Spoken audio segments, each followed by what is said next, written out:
Hello everyone, I hope आप सब लोग बहुत अच्छे होंगे और उतनी ही बेहतर तरीकों से आप सभी लोगों की पढ़ाई चल रही होगी। तो इस वीडियो में हम लोग देखने वाले कक्षा 12वीं विषय रसायन आपके केमिस्ट्री की सैंपल क्वेश्चन पेपर, जिससे आपको तैयारी करने में आसानी और साथ ही साथ आप पेपर से पहले, आपके एग्जाम से पहले आप सेल्फ प्रैक्टिस कर पाओ, आप खुद का टेस्ट ले पाओ कि कितने मार्क्स तक की आपकी तैयारी हो रखी है।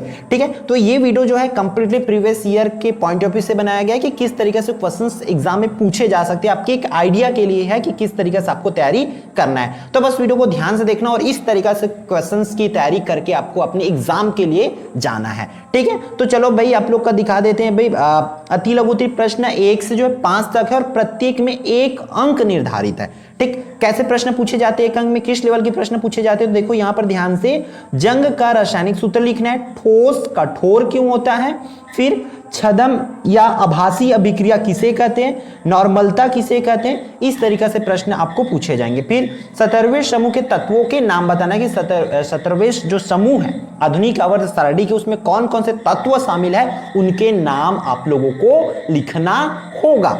क्लियर है? तो इस तरीके से 1 मार्क्स में छोटे छोटे पूछे जाते, जाहिर सी बात है इसमें 1 मार्क्स में कुछ भी पूछे जा सकते, इसलिए पूरा बेसिक क्लियर करके रखो। बहुत से बच्चों को केमिस्ट्री में प्रॉब्लम होती है 12th का, याद रखना यही वो सब्जेक्ट है जो आपको बहुत ज्यादा परेशान कर सकता है। तो भाई एकदम ध्यान से करते चलो, हर एक टॉपिक को ब्लूप्रिंट फॉलो करो, सिलेबस फॉलो करो कि क्या है आपके सिलेबस में और उस सिलेबस में कितने मार्क्स के पूछे जाते हैं, कौन कौन से चैप्टर से 1 मार्क्स के से पूछे जाते हैं, उसी चैप्टर से आप 1 मार्क्स की तैयारी कीजिए, डेफिनेटली आप अच्छा करके जाओगे।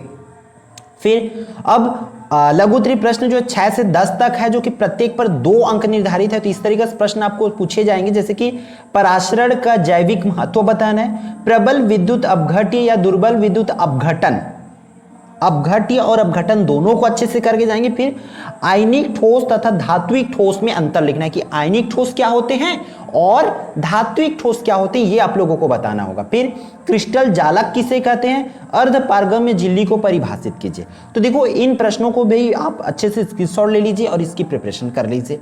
डेफिनेटली आप इन क्वेश्चंस को पढ़ोगे और साथ ही साथ इससे रिलेटेड प्रश्नों को आपको एक आइडिया ले लेना है कि किस तरीके से क्वेश्चंस आएगा। फिर आपको स्कूल में जो जो टॉपिक कराए हैं, जो जो क्वेश्चंस कराए हैं, उसके हिसाब से आप लोगों को प्रिपेयर कर लेना होगा। ठीक है, एक और इंपॉर्टेंट इन्फॉर्मेशन कि अगर आप लोग हमारे चैनल को अभी तक सब्सक्राइब नहीं कर रखे होंगे तो चैनल को सब्सक्राइब कर लीजिए, क्योंकि आपके कंप्लीट 12th बोर्ड एग्जाम की प्रिपरेशन इस बार जैसे आपने 10th में हमारे चैनल से करे होंगे वैसे ही इस साल भी आपको कराया जाएगा। तो जो कि आप लोग जितना इंटरेस्ट शो करोगे उतनी ही उसकी कंफर्मेशन बढ़ती जाएगी कि हाँ आएगी, मतलब आएगी करके। इसलिए ध्यान से इन चीज़ों को फॉलो करते चाहिए कीजिए। और अगर आप लोग हमारे व्हाट्सएप ग्रुप में ज्वाइन होना चाहते हैं, इफ़ यू वांट देन आप लोग वहां से ज्वाइन हो सकते हैं, इसकी लिंक आपको वीडियो के डिस्क्रिप्शन से मिल जाएगा। फिर अब देख लेते हैं 3 अंक वाला प्रश्न आपकी स्क्रीन पर ले आया हूं मैं। क्या बोला जा रहा है कि संक्षारण पर संक्षिप्त टिप्पणी लिखना है, राउल्ट का नियम किसे कहते, गणितीय व्यंजक देना है, फिर कोलरांस का नियम किसे कहते, लवर सेतु किसे कहते, उनके कार्य लिखना। इस तरीके से प्रश्न पूछे जाएंगे। 3 अंक में और क्या पूछे जाएंगे आप लोगों को, पूरा 22 तक का 3 अंक है भाई। तो इतना क्वेश्चंस आप लोगों को पूछेंगे, जैसे कि अर्धपारगम्य झिल्ली ऊपर भी देखे थे, डोपिंग किसे कहते हैं, अष्टफल की रिक्तियां को समझाना है, फैराडे के विद्युत अपघटन के नियम, शून्य कोटि की अभिक्रिया के लिए व्यंजक स्थापित करना है, चतुष्फल की PCl5 का अस्तित्व है किंतु NCl5 का नहीं है कि उसको बताना है, अति चालकता किसे कहते हैं। इस तरीके से पेपर में पूछे जाएंगे। इस तरीके से मोलालता और मोलारता की गणना करने भी आप लोगों को आना चाहिए।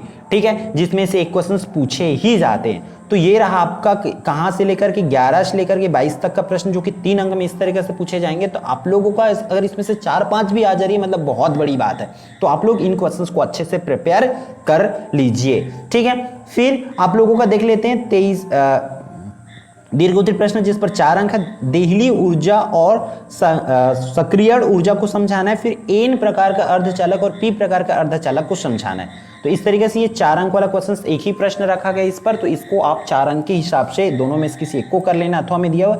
और अभी तो आप लोग दोनों को बनाना होगा, दोनों को प्रिपेयर करना होगा। ठीक है, फिर 24 से 26 तक ये जो है 5 अंक वाला है। तो 3 क्वेश्चन आपकी स्क्रीन पर, जैसे कि मानक हाइड्रोजन इलेक्ट्रोड को सचित्र समझाना है, साटकी त्रुटि और फ्रेंकेल त्रुटि को समझाना है, हिमांक में अवनमन किसे कहते हैं, इसके लिए आणविक द्रव्यमान की गणना करना है। तो इस तरीके से आपको क्वेश्चंस पूछे जाएंगे। ठीक है।